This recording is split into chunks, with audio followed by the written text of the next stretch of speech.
Hey guys, welcome to the third C# tutorial that I'm making for the new Boston. And in this tutorial, I'm going to show you how to have a message box be displayed when you click on a button or hover over it, and a few more events. Alright, so all you're going to need for this tutorial is a button, so just go over to your toolbox and just drag a button onto your form right here. Alright, so in order to have a message box be displayed when your button is clicked, just go ahead and double click on your button right here.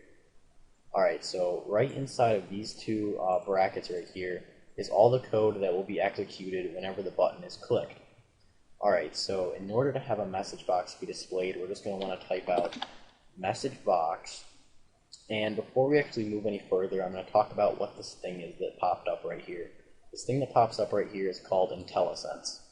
And whenever you begin typing, it will basically show up and tells you all the different things that you can actually type. So we want to have a message box be displayed, so we're going to go ahead and hit enter right here, and it will auto type that out for us so that we don't have to type it out ourselves. And if you get really good with this and can program a lot, you'll see or find yourself just typing a few letters and then just hitting enter, and it makes programming and typing much faster. Alright, and now we want to have this message box be shown. So we're just going to press dot and then show. And again, IntelliSense pops up right here, and we didn't even have to do anything. We can just move up and down with our arrow keys, and then just hit enter, and it'll auto type out show for us, so we don't have to type that out. Alright, and in order to have this message box be shown, we're just going to want to put two parentheses. And inside of these parentheses is called parameters. And to find out what you have to put inside of here, just put one parenthesis up, and you'll see IntelliSense will pop right up and tell you what to type. And it says string text right here. Now, a string is just basically text, and it's calling for you to pass text through these parameters right here, or inside of these parentheses. And then it also gives you a little description of what this string will do, or this text will do. It says displays a message box with specific text. So if we were to type in hello right here, it'll show a message box saying hello right inside of it. Now, to end every single line of code that you type, you're just going to want to put a semicolon. And that will just tell the C# compiler that the line is finished and it's done. Alright, so once again, we're just going to want to type out message box here to have a message box be shown. And then we just need to say .show to actually show the message box. And then inside of these two parentheses right here is called parameters. And we're going to want to pass through a string or text. So we just have to type out two quotes to represent the text, and then just inside of there, we're just going to want to type out the text that we want to be displayed inside of the message box. And I just wanted to say hello inside of the message box. Alright, so now let's just run our application. So let's go up here and hit this green arrow to start debugging. And our application should load. And now when we click our button, we should get a message box shown. Yep, it says hello. Perfect. Now, one more thing I'm going to show you about having a message box is if you just put a comma right here and say something else, this will be the text on top of the message box, or the title of the message box. So again, it just calls for string text.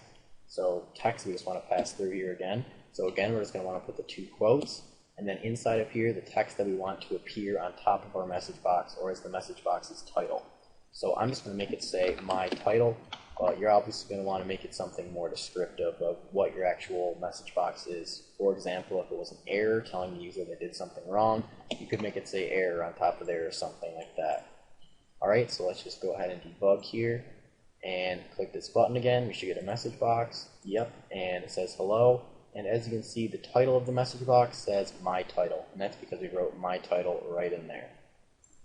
Alright, so let's say we want to have this message box be displayed when the user hovers their mouse over the button.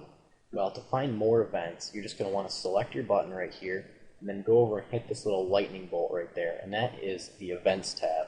So just go ahead and click that, and then these are all of the events that can occur for your button.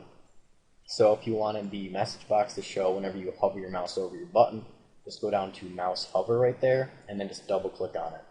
But before we do that, you can see right down there, it tells you what this event really is. It says occurs when the mouse remains stationary inside of the control for an amount of time. And a control is just basically anything outside of the form. So this button is a control. So whenever the user basically hovers their mouse over this button, this event will occur. So we're just going to double click on this right here. And now all the code inside of these two brackets will occur whenever the user hovers their mouse over the button. And we're just going to have a message box show, so we're just going to type MessageBox.show, and again we can just hit enter instead of actually typing out the entire word. And we're just going to have this message box say, you are hovering your mouse over the button. Alright, so now let's just go ahead and debug and see if it works. So now when we hover our mouse over the button, we get a message box saying you are hovering your mouse over the button. And again, that's because we selected our control, went over to the events right here, and double-clicked on mouse hover. And then when we did that, it generated this code right here.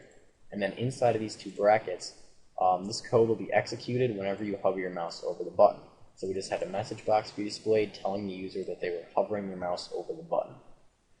But then if we go to click on our button, we should get a message box saying, hello, and the title should say my title. Because remember, whenever the user clicks on the button, we get this message box saying hello, and then the title of the message box is just my title. Alright, so that's pretty much it for this tutorial on displaying message boxes. So, see you guys.